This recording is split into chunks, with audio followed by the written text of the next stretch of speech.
SER Podcast. Escuchas Hora 25 de los negocios. Soy Jordi Fábrega, analizando el presente y el futuro del sector de la construcción. Un sector con más de 1.200.000 trabajadores en España, que después de una crisis, la de hace 10 años, que redujo su peso prácticamente a la mitad, sigue representando alrededor del 6% del PIB de la economía. Y que también debe ser un sector fundamental para la recuperación, ya que algunos de los focos de los planes de estímulo que se están preparando tienen que ver precisamente con sostenibilidad energética y con rehabilitación, que son ámbitos en los que la construcción es clave. Para ello nos acompaña Pedro Fernández Alén, presidente de la Confederación Nacional de la Construcción, al que lo primero de todo damos la enhorabuena porque fue elegido hace apenas una semana para el cargo. Sí, efectivamente, la semana pasada fui elegido y bueno, con ilusión que afronto este reto a una casa que ya conozco, pero que creo que puede aportar mucho en la época en que nos viene ahora. Llega al cargo en un momento de transición económica en España, en el que se preparan planes de impulso económico para sacarnos del agujero en el que nos ha metido la pandemia. ¿Qué papel puede jugar la construcción en esta recuperación económica que se está dibujando? Pues Jordi, sinceramente yo creo que no es que pueda jugar un papel, es que juega el papel. El sector de la construcción es un sector que se puede utilizar de una manera muy fácil y de una manera muy ágil, de manera anticíclica. Y creo que la capacidad de generar empleo y generar riqueza, y sobre todo de manera inmediata, hay que valorarlo, hay que tenerlo en cuenta. Es decir, el cambio de política, de filosofía o de una línea económica determinada se tiene que hacer a medio o largo plazo. Pero yo creo que la urgencia que tiene ahora la economía española, la urgencia que tienen las pequeñas y medianas empresas, la urgencia que tienen ahora mismo muchos trabajadores que se encuentran o están esperando el desempleo, puede solucionarse con un sector de la construcción potente. Lo mismo puede activarse que reactivarse de una manera muy rápida. El plan de recuperación y los fondos europeos que se están preparando están claramente orientados a la transición energética. ¿Hay una oportunidad ahí también para el sector de la construcción? Es que necesariamente la transición energética pasa por el sector de la construcción. Es decir, la transición energética no se va a una tienda, a un pequeño comercio y transforma tu edificio, tu casa, tu centro comercial, lo conviertes en algo eficientemente muy óptimo. Todo lo que sea eficiencia energética pasa por un sector de la construcción, en construir redes, en construir parques hidrológicos, hidráulicos, eólicos o fotovoltaicos, en los que se van a necesitar el sector de la construcción. Y no solo se va a necesitar el sector de la construcción, que a futuro dará esa economía verde, esa nueva nuevas formas de energía, se quedarán con nosotros, sino que vamos a crear a profesionales que van a ser especialistas en esto. La tecnología evoluciona rápidamente y el sector de la construcción tiene un instrumento, que es la Fundación Laboral de la Construcción, que puede crear profesionales para estas necesidades de una manera rapidísima para poder dar cabida a la demanda que se va a producir a muy corto plazo. Esperemos que dentro de muy poco tiempo tengamos. Pero las empresas del sector, las constructoras, ¿están ya preparadas para dar ese paso hacia este modelo más eficiente energéticamente, o es aún un camino que tienen que recorrer en los próximos meses? No, las empresas, no solo las grandes empresas, como se sabe, entre las mayores empresas del mundo, de las 10 mayores empresas del mundo, 6 son españolas, pero no solo las grandes, las pequeñas, tenemos a pequeñas y medianas empresas que son extremadamente especialistas. Es decir, la confluencia o el juego que se produce entre grandes y pequeñas es importantísimo, porque la pequeña y mediana empresa española ha tenido una capacidad de especializarse para temas en nuevas tecnologías, digitalización y instalación de redes que es realmente asombrosa. Hay otro aspecto en el que también se incide en estos planes de recuperación, que es el de la rehabilitación de vivienda, un asunto del que se ha hablado mucho durante muchos años. Siempre se le ha mencionado como un revulsivo del sector en momentos de crisis, pero que nunca ha terminado de despegar y de tener un peso relevante en España. ¿Qué se puede hacer para impulsar esta rehabilitación? Tenemos claro que la rehabilitación y reforma de vivienda es un subsector clásico en el sector de la construcción, que tiene a su personal especializado, pero que requiere de un fomento para que la gente le pierda el miedo. Lo primero que tenemos que tener es que realmente la gente haga esa reforma, esa rehabilitación.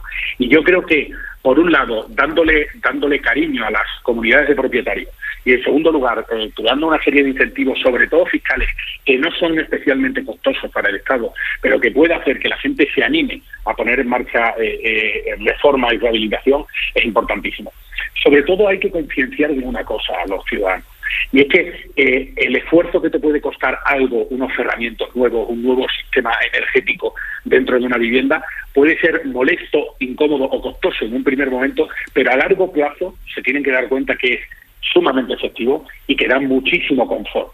Es decir, nos hemos dado cuenta cuando hemos analizado lo que ha supuesto una transformación de un parque de viviendas o de algún pequeño barrio, dándole pues eso, unos cerramientos, unas nuevas calderas o poniendo planchas fotovoltaicas. Después de esas obras, los ciudadanos dicen, esto lo teníamos que haber sabido antes. Porque claro, optimizas, recibes confort, no tienes un coste especialmente caro a largo plazo. Yo creo que debemos trabajar en esa línea.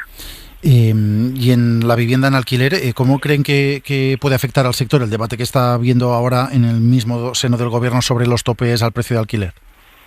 Ese debate está cayendo por su propio peso. Es decir, el agua en un momento dado está turbia y ahora está cayendo el agua. Y se ve claro, una intervención pública en el mercado del alquiler va a producir un efecto contrario al deseado.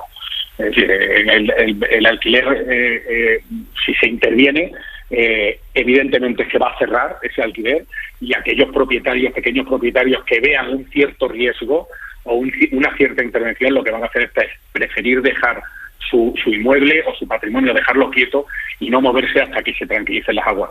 Yo creo que no es buen mensaje el que se arroja en la intervención del mercado del alquiler, y lo que habría que hacer es intentar fomentar que no solo haya un alquiler privado, sino que haya un alquiler público. Hay unas bolsas importantes de suelo público para poder hacer vivienda en alquiler, y que se haga definitivamente un plan de política de alquiler serio. Política de alquiler público para las clases menos favorecidas. De momento el Gobierno ha anunciado que quiere poner en el mercado 100.000 viviendas para alquiler asequible. ¿Ahí puede contar con la colaboración del sector de la construcción? Siempre va a contar con nuestra colaboración. Puede parecer una frase especialmente habitual, pero el sector de la construcción siempre tiene la mano tendida. El sector de la construcción siempre ha tenido una relación estrecha con la administración, ya sea para la obra pública como para la obra privada. Si cualquier ayuntamiento, comunidad autónoma, diputación quiere hacer un cambio realmente relevante, siempre tiene que tirar del sector de la construcción. Y bueno, aquí siempre nos va a tener al otro lado del teléfono, de la mesa, ayudando en todo lo que necesite. Creemos que el sector de la construcción, con su efecto arrastre sobre otros sectores, puede ser una importante solución en los momentos que estamos viviendo. Llevamos algo más de un año desde que estalló la pandemia, en la que aún seguimos, pero esta vez, a diferencia de la anterior crisis, el epicentro del golpe no ha sido en el sector de la construcción, aunque tampoco ha escapado este sector del golpe. ¿Cuál ha sido el impacto que ha tenido en la construcción este año de parón económico? Pues Jordi, primero, con carácter previo, hacer una pequeña diferenciación. La crisis que se sufrió en el año 2007 fue una crisis financiera que afectó directamente al sector inmobiliario. Es decir, no fue una crisis realmente clara del sector inmobiliario, sino que los efectos de una quiebra en el sistema financiero afectó a el cliente principal que tenía el sector financiero, que era el sector de la construcción. Esos efectos se vieron a largo plazo y además prolongados en el tiempo. La crisis que actualmente estamos viviendo, hay que tener en cuenta que es una crisis sanitaria, que ha producido un parón de la economía, un parón necesario, pero es un parón que se ha producido por una crisis sanitaria. La economía en el día 10 de marzo del año pasado funcionaba razonablemente bien. Lo que pasa es que por una crisis sanitaria hubo que parar esa economía. ¿Eso qué produjo? Produjo una caída importantísima del sector de la construcción, sobre todo en el momento en que se cerraron las obras, y eso hay que tener en cuenta que afecta al sector de la construcción y con ellos a más de 1.300.000 trabajadores que se ven parados y que no tienen especial capacidad de readaptarse en ese momento. pero la recuperación que se ha venido produciendo en los meses sucesivos ha demostrado que el sector de la construcción tiene una importantísima capacidad de recuperación. La caída fue muy importante, o sea, fue casi como después del año 2008, o incluso más profunda según algunos datos, pero la recuperación se ha producido rápidamente, mucho más rápida en la cifra. De hecho, en términos de empleo, la recuperación de las cifras pre-crisis se han recuperado ya en el mes de noviembre. O sea que desde el mes de marzo hubo una caída importante, pero en noviembre ya habíamos cogido la velocidad de crucero de antes del confinamiento. Mirando los datos precisamente de la crisis anterior, que tuvo ese fuertísimo impacto en la construcción, de hecho perdieron casi la mitad de su peso en el PIB, y desde entonces las cifras han mejorado, pero no demasiado. ¿Actualmente la dimensión del sector consideran que es la adecuada? Creemos que el sector todavía tiene mucha capacidad de tirar de la economía española. Por darle un dato, el sector de la construcción convierte 1 millón de euros de inversión directamente en 18 puestos de trabajo y produce un retorno de ese 1 millón de euros, se produce un retorno automático de 570.000 euros para las arcas públicas, ahorrándose temas de prestaciones por desempleo, recaudación fiscal, todo lo que conlleva el sector de la construcción. Es decir, el 57% de lo que se invierte en la construcción vuelve automáticamente a las arcas públicas. Y todo ello sin tener en cuenta el efecto arrastre que tiene el sector de la construcción. Efecto arrastre que muchas veces, cuando hablamos del sector de la construcción, pensamos en vivienda, pensamos en los mal llamados ladrillos, pero hay que tener en cuenta que la construcción son centros comerciales, carreteras, puertos, aeropuertos, ferrocarriles, etcétera, la riqueza que crea y el arrastre que produce respecto al sector textil. Si se analiza la paralización del sector de la construcción del año 2007 y 2008, la paralización del sector textil por todo lo que conlleva vestir viviendas, la paralización del sector metal, todo lo que son tuberías, andamios, electricidad, etcétera. Por ejemplo, electrodomésticos de marca blanca sufrieron una caída importantísima y se pueden ver la necesaria reconstrucción que tuvieron que hacer algunas de las factorías de electrodomésticos de marca blanca en España por la paralización del sector de la construcción en aquel entonces, o por ejemplo el sector de la madera, por los suelos de viviendas o de locales comerciales. Entonces yo creo que hay que valorarlo, hay que tener en cuenta que sufrimos un duro golpe, pero hemos tenido capacidad de recuperación. En cuanto hemos podido, se ha recuperado el sector. Me hablaba usted de impacto en el empleo del sector. ¿Le preocupa los planes del Gobierno de desmontar la reforma laboral? Tendremos que ver con detalle qué es lo que están proponiendo. Sí es cierto que el sector de la construcción tiene unas condiciones laborales perfectamente estructuradas. Es decir, la negociación colectiva en el sector de la construcción se basa en un convenio general del sector de la construcción que marca las condiciones homogéneas en toda España, con una serie de pactos entre empresarios y sindicatos que fortalece lo que son las condiciones peculiares del sector de la construcción, en lo que cuando hay obra hay negocio y hay empleo, y cuando no hay obra pues no lo hay.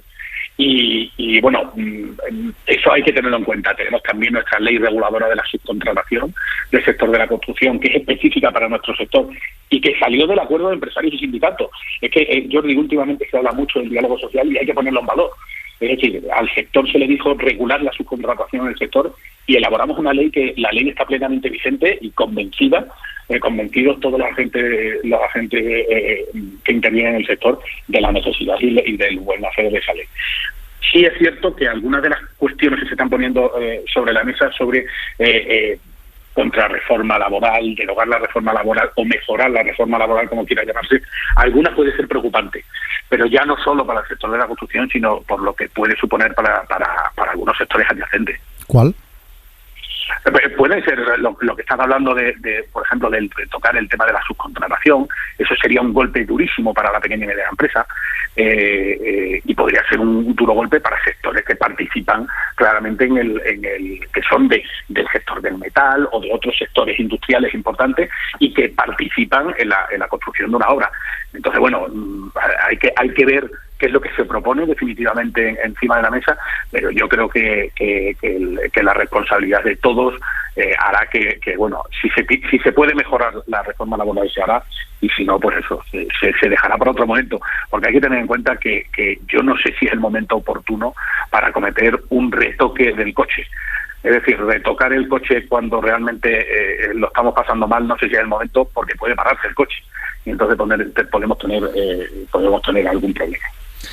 Pedro Fernández Alem, presidente de la Confederación Nacional de la Construcción. Gracias por estar hoy en Hora 25 de los Negocios. Buenas noches. Muchas gracias, Jordi. Buenas noches.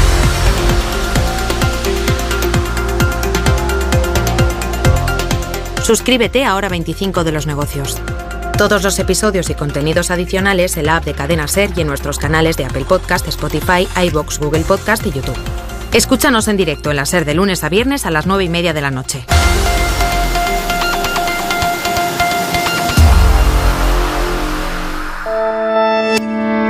Cadena SER. La radio.